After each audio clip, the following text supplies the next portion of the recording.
না পিচ্ছি এদিকে ভালো হয়ে যায়, এদিকে আয়, এদিকে আয়। হ্যাঁ, আর আসবি না দুনিয়াতে। এবার আসবি কি করে আসবি শুনে রিসার্চ আছে, তোর বাপ মা জানে না ওগুলো। কাজে তোর বাপ মা তো বদনাতি টুকি মারতে লেগে দিবে, মরে যাবে। আটলান্টিক মহাসাগর তোর জীবনও দেখেনি। কাজে হ্যাঁ কথা শুন, তোর বাপের কথা দুবার তিনবার শুনবি, হাত কথা সব সময় শুনবি, তাইলে আগাইতে পারবি, বুঝেছিস? এইবার সুন্দর করে ফাইজুদ্দিন লোকজন নিয়ে চলে গেছে। যাওয়ার পরে বলছে, আরে সমন্দি, তুই আমার ভুঁয়ে ধান কাটছিস কেন? ভাই, আমি তোমার ভুঁয়ে ধান পাবো তাই কাটছি। তুই কেমন ধান পাবি? কইছে, আরে শালা, এ ভুঁয়ের ভাগ পাবো আমি, এমনি কি কহে ধান কাটি না। তখন জিজ্ঞাসা করছে, দেখেন ভাই, কত বড় বেয়াদবি কথা। এ ভুঁয়ের কেমন ও আমার ধান কাটছে আর গায়ের জোরে কথা বলছে। আরে তুই শালা আগের মতন মোটা আছিস আর আমি পাতলা আছি, তোর সাথে লড়া পারবো না, তাই তুই মোহরা চোদ আছিস। কইছে, বাজে কথা বলবি না, আসলে রে শালা, এ ভুঁয়েরই আমি ধান পাবো। তখন কইছে, তুই কেমন ধান পাবি? এইবার আরে বলছে যে, ফাইজুদ্দিন, আমি যদি তোর বহিনকে বিয়া করতুম তাহলে এই জমির ভাগ পেতুন। কোন দিককার পায়জামা, কোন দিকে পা ভরেছে, আনতে কইলে রিনকোট, লিয়ে আইলো হাবলা চোদা বাড়িয়ালির পেটিকোট। চালা করবি না, নীরব, এদিকে তাক। আর আসবি না, বৈজ্ঞানিক জ্ঞান অর্জন করে আত্মা জগৎ থেকে জগৎ আসবি। কিভাবে আসবি কয়ে দিব, তোর বাপ দিতে পারবে না তোকে। হ্যাঁ হ্যাঁ, এবার তাকান বন্ধুগণ সুন্দর করে। এখন কিন্তু গায়ের জোরে লয়, কিন্তু যুক্তি হিসাবে যদি বলদে ধান খেয়ে দেয়, তাই যদির বিকল্পটা দেখিয়ে দিলে, শালা তোর বহিনকে যদি বিয়া করতুন তাহলে এই জমিরই ভাগ পাইতুন। তা আমি আমার অংশের ধান কেটে দিয়ে চলে গেলাম। ফাইজুদ্দিনকে জিজ্ঞাসা করছে মোরল মাতব্বর মেম্বার, যে ভাই তুমি কি বল খোয়া দিয়েছিলে? কইছে, হ্যাঁ দিয়েছিল। কইছে, ওর বলদে কি ধান খেয়েছিল? কইছে, না। কইছে, তুমি যে খোয়া দিলে কারণ? কইছে, যদি খেয়ে নিত। কইছে, ঠিকই আছে। বুঝেছে, যেমন অবস্থা তেমন তোমার ব্যবস্থা। হুঁস মোটা বাঙালি, হুঁস নাই আমার কাছে লেখাপড়া করবি, 2 ঘন্টা করে কোচিং ক্লাস করবি, কাজী তোকে খাইতেও দেবো একসান, তোর টাকাও দিব না, দোজা হিসাবে ফ্রি বাংলাদেশে। বন্ধুগণ, তোরা পারবি? তোরা তো ঘরে তালা মেরে অপেক্ষা না দেখিস, তাহলে তোরকে করি যায় আর এটার করি যায় same same, no never impossible. এদিকে দেখান, শুন, ছেলে পিলে তালি বাজা, পিটি প্যারেড কর, জোরে তালি দে। এই জন্য শিয়ালি বেশি ভালো, শিয়ালি বেশি ভালো মানুষের থেকে, শিয়ালি পণ্ডিত বেশি। শিয়ালির পেটে বাচ্চা হয়ে গেল, তারপরে কিন্তু হিসাব শুরু হয়ে গেল। কি হিসাব? শিয়ালি বলছে শিয়ালকে যে, শিয়াল, আজকে কিন্তু আবার বাচ্চা হবে, কিন্তু উপযুক্ত একটা জায়গা কিন্তু খুঁজে দাও, না হলে কিন্তু বিপদ। বলছে, তাই নাকি? কইছে, হ্যাঁ।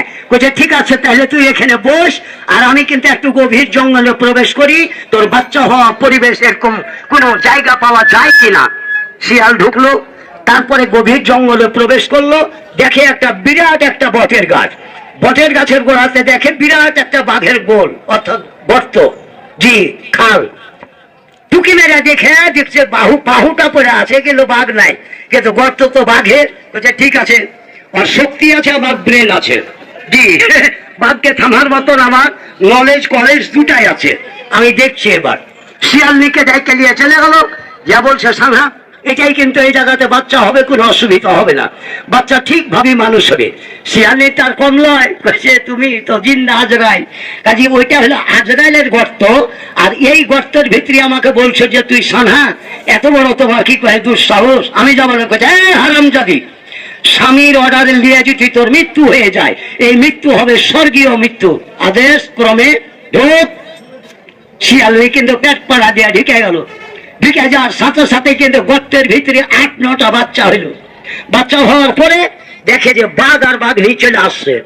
তারপরে কিন্তু শিয়াল কিন্তু লাগ ডাকিয়ে নিন পারে, যেহেতু বাপের থেকে মার বেশি দরদ সন্তানের উপরে। কেন দরদ এটাও বুঝেন, জানেন না, আজকে ভেঙে দিব, যাও। 1,00,000 টাকা লাগতো, 1.5 টাকাও নেবো না, দোজা হিসেবে ফ্রি ভাবে দিব বন্ধু। এবার আসেন, বলছে শিয়াল, আমি যে বললাম যেটা স্বয়ং আজরাইলের গর্ত, আর তুমি আমাকে ভরিয়ে দিলে, এখন কি হবে? কইছে, কেন? কইছে, যে বাঘ আর বাঘ চলে এলো। কই, ধর ছেলে, কেন ওরাকে থামার মতন ক্যাপাসিটি আমার ভিতরে আছে, আমি একটা কলেজের স্টুডেন্ট। কেন? গর্তের ভিতরে একটা ছেলেকে লুচেছে, একটাকে হাঁচিড়েছে, একটাকে বুঝ লালছে, একটাকে ঠেক নালছে, গর্তের ভিতরে বাচ্চা গেলা চুচা করে কানছে। বাঘ কয়েছে বাঘলিকে যে হারে বাঘলি আগে কপাল কত ভালো রে, ওদিকে গেল একটা গরু ধীরকে এসে কুশলের ভুয়ে চিৎ করে ফেলে মানে ওকে খাইলো। আর দুপুর টাইমে বাচ্চা গেলা কোন জীবের বাচ্চা গর্তে পড়ে গেছে, খালের ভিতরে উঠতে পারে না, দুপুর টাইমে রেস্ট করা হবে। আর বিকাল বেলায় কিন্তু এই বাচ্চাগুলাকে নাস্তা করা হবে। এটা তো এটা আস্তে আস্তে শিয়াল কিন্তু শিয়ালনিকে বলছে যে হারামজাদি, আমি যেখান থেকে দূর দূরান্ত থেকে বিশ্রাম করার জন্য আসি তখনই দেখি তুই আমার ছেলেকে মারিস, কানাইস, ঠেকনাই, আছড়াই। আমার ছেলে পিলে তো তোর বাপের কামাই খায়, তোর ভাইয়ের কামাই খায়, হারামজাদি বাড়ি থেকে আবার। হ্যাঁ, এখন বলছে যে গোলামের বেটা গোলাম, তোর ছেলেতে কি কয়, তোর ছেলেকে মাইরে খান আছি, তুই জানিস না যে তোর ছেলে পিলাতে দিন 8-9টা করে বাঘ খায়, আর বাঘ খেলার জন্য গর্তের ভিতরে পাতি মাকড়ি করে কেনে বেড়েছে। এখন বাঘ আর বাপ এনে দিবে, বাঘ এনে দিয়ে খায়। বাঘ কয়েছে কি হয়েছে 8-9টা বাঘ খায়, আর আমি কি কয়েছি ওই গর্তের কাছে এসে উপস্থিত হয়েছি, তোর গর্তের কিছু গোষ্ঠী কি লাগে, বাঘ হাঁটছে। বাঘলি তখন নেয়াজের ঠোকা দিয়ে বলছে, বাট বড় বড় জীব জানোয়ারকে লাভ দিয়ে উঠা টুটি কাটা তার রক্ত খায়, আর সামান্য একটা ক্ষুদ্রতম জীবের হুড়কিতে তুমি তো শরণার্থী স্বেচ্ছ ঢুকো। কাজী এবার কে কয় যে পাল্লাইছো বলে ধরো, বাচ্চাও খেতে পেরে। তখন শিয়াল চিন্তা করলো যে হবে চেহারা দেখলে তো গাইড করে দিবে।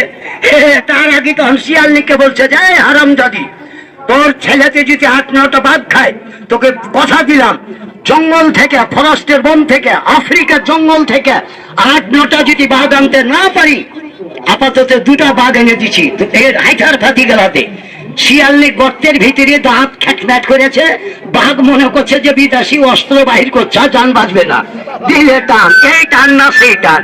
এবার দ্রুত বেগে চলে যায় বটের গাছের গোড়াতে। বেটা বাঁদর তার ভুঁয়ে এক ঝাড় ছিমড়ি তুলেছে, নেহা পেড়েছে, টুকটুক করে খাচ্ছে। আর বাঘ আর বাঘ দ্রুত বেগে চলে আসছে। বাঘকে দেখে বাঘ ছানি লেগে গেল, বাঁদর কিন্তু লাফিয়ে গাছে উল্টে ভুলে গেল যে হাঁকা পাকা করে যান বাঁচার দায়ে বাঘকে কইছে মামা আসসালাম আলাইকুম। বাঘ কইছে হঠাবে তোর আলাইকুম, তো সালাম বড় না হাত জীবন বড়বে? হ্যাঁ, সালাম মারিয়া বেড়েছে, আগে জীবন বাঁচাবো পরে সালাম পরে দিস। কইছে কেন যে মামা, নামো থেকে সালাম দিল তো বেয়াদবি হলো, ওপর থেকে দিয়েছি এটা তো আদান প্রদান হয়েছে। কইছে আবে জান বাঁচে না, বাঘ খাওয়া জানোয়ারে বাড়ি দখল করে নিয়েছে, এর সময় জান বাঁচাবো না তো সালাম দিব। বাঁদর কিন্তু ফুক করে হাসে উঠেছে। বাঁদর কিন্তু দেখেছে শিয়ালকে ঢুকতে, কয়েছে হাজি মামা তোমরা বলে বড় বড় জীব জানোয়ার ধরে খাও, আর সামান্য একটা জীবের হুড়কিতে তুমি পালাইছো। আমি তোমার ভাগ্নে, তোমাকে আমি কথা দিলাম, আমি তোমাকে তোমার গর্ত দখল করে দিব, আর ওই টাইমে তুমি তার বাচ্চা গালাকেও খাইতে পাবে, ওকেও খাইতে পাবে, চলো হাসতে। কয়েছে হবে, হার বাড়ি গেল তো তোর কেন এত প্যান পুড়ে গেল? বলছে কেন জি তুমি আমার মামালো? বলছে এটাও তো কথা। তো হ্যাঁ, বাঘ কইছে যে যাইতে পারি, একটা কাজ কর। কি কাজ? বাঘ কইছে যে শোন, জীবনের ভয় সবারই আছে না, কি বলে? বলছে তোর ন্যাজ আর হার ন্যাজ বংশীগির হেদে বাইন হেদে, তোকে ছেড়ে দে না আমি পালাইতে না পারি, আর হাঁকে ছেড়ে দে না তুই না পালাইতে পারিস। এবার কিন্তু বাঘ বললো কি ন্যাজ আজ্ঞে দিলে, বান্দর টুক করে বাঘের ন্যাজ ধরে ওর ন্যাজ আর ওর ন্যাজ একখানে টাকা গিরে হাতিয়ে ফেলে দিলে। যা বাঘকে কইছে মামা এখন হাঁটা চলো, চলো ওকেও খেতে পেবে, ছাড়াকেও খেতে পেবে, হাঁটো। বাঘের পা হলো বড়, বান্দরের পা হলো ছোট। বান্দর কিন্তু করেছে কি পিছনে হাঁটবে, জো পাই না, তখন কইছে হাজি মামা তোমার ন্যাজে ন্যাজবে, হ্যাঁ আমি যে কারেন্টে বাদুর লটকা হয়ে গেল যে হাঁটবে জো পাই না। কইছে বোকা কোন ঢেকার বাকি ঠেলে নেবে।